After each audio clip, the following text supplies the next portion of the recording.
রুটি পরোটা বানাতে ভালো না লাগলে এই রেসিপিটা বানাতে পারেন। খুবই অল্প সময়ের মধ্যে তৈরি করে নেওয়া যাবে আর খুব অল্প তেলেই তৈরি করে নিতে পারবেন। তো এবার নাস্তাগুলো তৈরি করে নেওয়ার জন্য আমি এখানে একটা মিক্সিং বোলের মধ্যে 1 কাপ পরিমাণ ময়দা নিয়ে নিচ্ছি। চাইলে আপনারা আটা দিয়েও নাস্তাগুলো বানাতে পারেন। এবার এখানে সামান্য পরিমাণ লবণ দিয়ে দিয়েছি আর হাফ টেবিল চামচ পরিমাণ চিনি দিয়ে দিয়েছি। তো আজকের এই নাস্তাটা তৈরি করে নেওয়ার জন্য কিন্তু ময়দাটা কোনো রকম মাখা বেলার কোনোই দরকার নেই। তো তার জন্য এখানে পরিমাণ মতো পানি দিয়েছি। তারপর হ্যান্ড উইক্সের সাহায্যে খুব ভালোভাবে একটা পাতলা ব্যাটার তৈরি করে নিতে হবে। তো পানিটা কিন্তু একেবারে দিয়ে ফেলা যাবে না, বারে বারে অল্প অল্প করে দিয়ে সফট একটা ব্যাটার তৈরি করে নিতে হবে। আর হ্যান্ড উইক্স দিয়ে আপনাদের যদি ব্যাটারটা তৈরি করতে অসুবিধা হয় তাহলে হাত দিয়ে খুব ভালোভাবে ব্যাটারটা তৈরি করে নিতে পারেন। তো এখানে পানিটা একেবারে দিয়ে ফেললে ব্যাটারটার মধ্যে ছোট ছোট দলা দলা ভাব থেকে যেতে পারে, তাই বারে বারে অল্প অল্প করে পানি দিয়ে এইরকমভাবে মিক্স করে যেতে হবে। আর একটু সময় নিয়ে খুব ভালোভাবে মিক্স করে নিতে হবে, তাহলে কিন্তু এর মধ্যে একটুও দলাভাব থাকবে না। তো খুব ভালোভাবে সময় নিয়ে খুব ভালোভাবে ফেটিয়ে নেওয়ার পর দেখুন এই ব্যাটারটা কিন্তু খুব সুন্দরভাবে রেডি হয়ে গেছে। তো ব্যাটারের কনসিস্টেন্সিটা আমি দেখিয়ে দিচ্ছি। দেখুন আমি একটু পাতলা করে ব্যাটারটা তৈরি করে নিয়েছি, কারণ এই ব্যাটারটা কিছুক্ষণের জন্য রেস্টে রেখে দিলে তখন কিন্তু একটু ঘন হয়ে যাবে। তো দেখুন ঠিক এইরকমভাবে ব্যাটারটা তৈরি করে নিতে হবে। এবার এই ব্যাটারের মধ্যে দুটো ডিম ভেঙে নেব। তো ডিম দুটোকে প্রথমে আলাদা একটা বাটির মধ্যে ভেঙে নিচ্ছি, তারপরে ওই ডিমটাকে আমি এই ব্যাটারের মধ্যে দিয়ে দেব। তো এইভাবেই কিন্তু আলাদা একটা বাটির মধ্যে ডিমটা ভেঙে নেওয়ার চেষ্টা করবেন, তা না হলে ডিমটা যদি খারাপ হয়ে থাকে তাহলে কিন্তু ব্যাটারটা নষ্ট হয়ে যেতে পারে। তো এইভাবে আলাদা করে একটা বাটির মধ্যে ডিমটা ভেঙে নিয়ে খুব ভালোভাবে একটু মিক্স করে দিচ্ছি। তো ডিমটা প্রথমে এইভাবে মিক্স করে নেওয়ার পর এবার আমি এই ডিমটাকে ব্যাটারের মধ্যে দিয়ে দেব। তো ডিমটা ব্যাটারের মধ্যে দেওয়ার পর আবার কিছুক্ষণ ভালোভাবে ফেটিয়ে নিলে কিন্তু ব্যাটারটা আমাদের রেডি হয়ে যাবে। তো দেখুন এইভাবে খুব ভালোভাবে মিক্স করে নিচ্ছি আর খুব সহজেই কিন্তু ডিমটা মিক্স হয়ে যাবে। তো এবার আমি আবারও আপনাদের ব্যাটারের কনসিস্টেন্সিটা দেখিয়ে দিচ্ছি। দেখুন এবার এই ব্যাটারটাকে 10 মিনিট মতো রেস্টে রেখে দিয়ে আমি আরও একটা কাজ করে নেব। তো আমি এখানে একটা ছোট বাটি মেপে 1 বাটি পরিমাণ শসা কুচি করে নিয়েছি আর তার সাথে 1 বাটি পরিমাণ পেঁয়াজ কুচি করে নিয়েছি। এখানে আপনাদের নাস্তাগুলোর পরিমাণ যদি বেশি থাকে তাহলে এখানে শসা পেঁয়াজের পরিমাণটাও কিন্তু বাড়িয়ে নিতে হবে।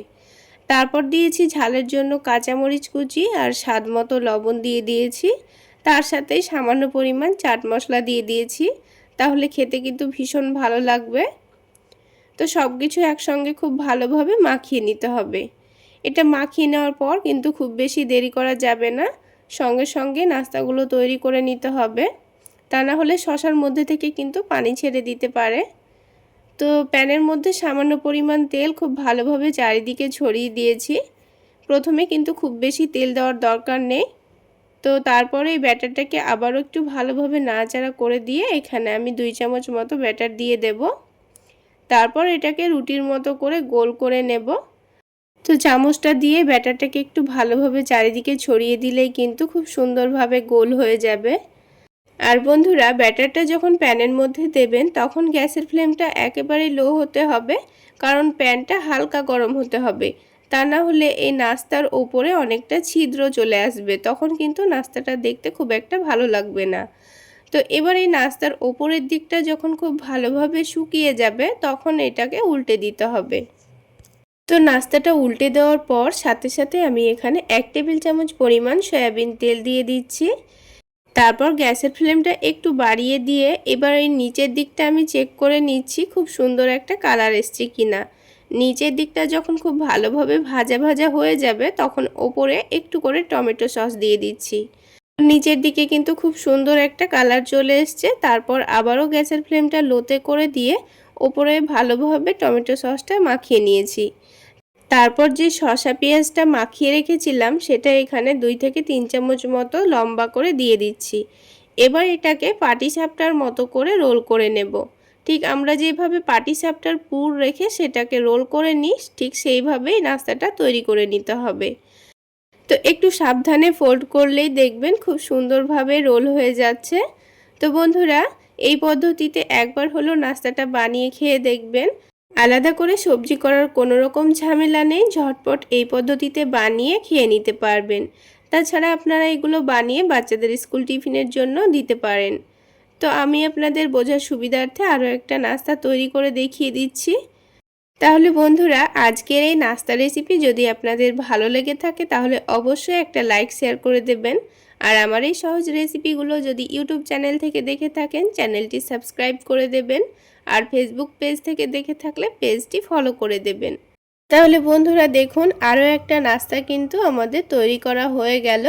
তো এবার শসা দেওয়ার পর আবারও ঠিক একইভাবে আমি ফোল্ড করে নেব। তো দেখুন, দুটো নাস্তাই কিন্তু আমাদের তৈরি করা হয়ে গেল। তো ঠিক একইভাবে আমি বাকি নাস্তাগুলোকেও ভেজে নেব। তো সবগুলো নাস্তাই কিন্তু আমি তৈরি করে নিয়েছি। হাতে কোনো রকম সময় না থাকলে চটজলদি ডিম পরোটা বানাতে চাইলে এই রেসিপিটা ফলো করতে পারেন। তো এই ডিম পরোটাগুলো তৈরি করে নেওয়ার জন্য সবার প্রথমে আমি এখানে 3টা ডিম নিয়ে নিচ্ছি। তো এবার প্রথমে এই ডিমগুলোকে মিক্সিং বোলের মধ্যে ভেঙে নিতে হবে। তো বন্ধুরা, এখানে পরোটাগুলোর পরিমাণ যদি আপনারা বাড়িয়ে নিতে চান তাহলে ডিমের পরিমাণও বাড়িয়ে নিতে হবে। তো আমি এখানে অল্প করে পরোটাগুলো তৈরি করে নেব, সেজন্য 3টা ডিম নিয়ে নিয়েছি। এবার এই ডিমের মধ্যে 1 কাপ পরিমাণ দুধ দিয়ে দিয়েছি। আমি এখানে ব্যাটারটা দুধ দিয়েই তৈরি করে নিব, তাই দুধ দিয়েছি। আপনারা চাইলে পানি দিয়েও ব্যাটারটা তৈরি করে নিতে পারেন। তারপর অল্প করে একটু পেঁয়াজ কুচি দিয়ে দিয়েছি। তারপর দিয়েছি গ্রেট করা গাজর, আর এখানে দিয়ে দিচ্ছি গ্রেট করা বাঁধাকপি। এখানে আমি বেগুনি কালারের বাঁধাকপি ব্যবহার করেছি, আপনারা সবুজ কালারের বাঁধাকপিও ব্যবহার করতে পারেন। আর বন্ধুরা, আপনারা আপনাদের পছন্দ মতো এখানে যে কোনো সবজি দিতে পারেন, কিংবা না দিলেও পরোটাগুলো তৈরি করা যাবে। এবার এখানে ঝালের জন্য দিয়ে দিয়েছি কাঁচামরিচ কুচি, তারপর স্বাদ মতো লবণ দিয়ে দিয়েছি, আর একটু টেস্টটা বাড়িয়ে নেওয়ার জন্য চিনি আর চাট মশলা দিয়ে দিয়েছি। এবার সব কিছুকে একসঙ্গে ভালোভাবে মিশিয়ে নিচ্ছি। তো হ্যান্ড উইক্স দিয়ে ডিমটাকে খুব ভালোভাবে ফেটিয়ে নিতে হবে। সব কিছু যখন একসঙ্গে খুব ভালোভাবে মিশে যাবে তখন এখানে ময়দা দিয়ে ব্যাটারটা তৈরি করে নেব। বন্ধুরা, আপনারা যদি পরোটাটা একটু হেলদিভাবে বানাতে চাচ্ছেন তাহলে এখানে ময়দাটা বাদ দিয়ে আটা দিয়ে ব্যাটারটা তৈরি করে নিতে পারেন। এবার আবারও সব কিছুকে একসঙ্গে ভালোভাবে মিশিয়ে নিতে হবে।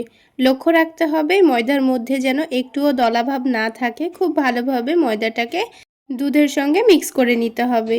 তো একটু সময় নিয়ে কাজটা করে নিতে হবে যেন ময়দাটা খুব সুন্দরভাবে দুধের সঙ্গে মিশে যায়। তো কিছুক্ষণ সময় নিয়ে হ্যান্ড উইক্স দিয়ে খুব ভালোভাবে ফেটিয়ে নিয়েছি। আর কিছুক্ষণ পর দেখুন ময়দাটা কিন্তু খুব সুন্দরভাবে মিশে গেছে। আর এখানে সামান্য পরিমাণ পরে আবারও একটু দুধ দিয়ে দিয়েছি, দিয়ে একটু পাতলা করে ব্যাটারটা তৈরি করে নিয়েছি। আপনারা দেখে নিশ্চয় বুঝতে পারছেন। তো ঠিক এইরকমই কনসিস্টেন্সিতে ব্যাটারটা তৈরি করে নিতে হবে। খুব বেশি ঘনও থাকবে না, আবার অনেকটা পাতলাও থাকবে না। এবার আমি পরোটাগুলো তৈরি করে নেব। তো তার জন্য প্যানের মধ্যে সামান্য পরিমাণ সয়াবিন তেল চারিদিকে ছড়িয়ে দিলাম। এবার প্যানের হাতলটা ধরে তেলটাকে প্যানের চারিদিকে এভাবে ছড়িয়ে দিচ্ছি। এবার তেলটা যখন হালকা একটু গরম হয়ে যাবে তখন আমি 2 চামচ ব্যাটার প্যানের মধ্যে দিয়ে দেব। তো ব্যাটারটা যখন প্যানের মধ্যে দেব তখন একটু ভালোভাবে নাড়াচাড়া করে দিতে হবে।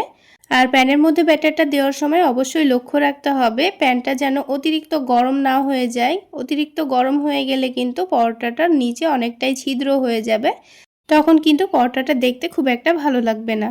তো পরোটাটা দেওয়ার পর কিছুক্ষণের মধ্যে ওপরের দিকটা যখন ভালোভাবে শুকিয়ে যাবে তখন আমি এটাকে উল্টে দিয়েছি। আর উল্টে দেওয়ার পর আবারও একটু ভালোভাবে নিচের দিকটা যখন হয়ে যাবে তখন আবারও এটাকে উল্টে দেব। আর একটু সময় নিয়ে উল্টে পাল্টে একটু ক্রিস্পি করে ভেজে নিলে কিন্তু পরোটাটা খেতে ভীষণ ভালো লাগবে। তো আমি কিছুক্ষণ সময় নিয়ে পরোটাটাকে উল্টে পাল্টে একটু ক্রিস্পি করে ভেজে নিয়েছি। আর বন্ধুরা, এই পরোটাগুলো ভাজতে কিন্তু খুব একটা তেলেরও প্রয়োজন হয় না, খুব অল্প তেলে হয়ে যায়। আর খুবই অল্প সময়ের মধ্যে আপনারা পরোটাগুলো ভেজে নিতে পারবেন। তো দেখুন, একটা পরোটা কিন্তু আমাদের তৈরি করা হয়ে গেল। ঠিক একইভাবে আমি আপনাদের আরও একটি পরোটা তৈরি করে দেখিয়ে দিচ্ছি।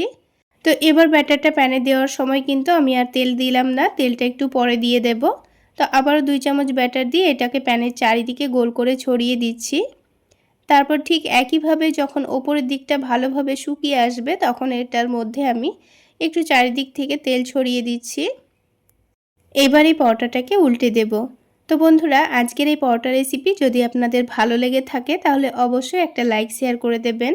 আর আমার এই সহজ রেসিপিগুলো যদি ইউটিউব চ্যানেল থেকে দেখে থাকেন চ্যানেলটি সাবস্ক্রাইব করে দেবেন, আর ফেসবুক পেজ থেকে দেখে থাকলে পেজটি ফলো করে দেবেন।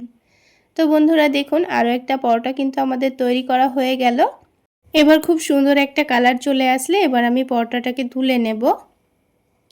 তো দেখুন আরও একটা পরোটা আমাদের কিন্তু তৈরি করা হয়ে গেল। ঠিক একইভাবে আমি সবগুলো পরোটা তৈরি করে নিয়েছি।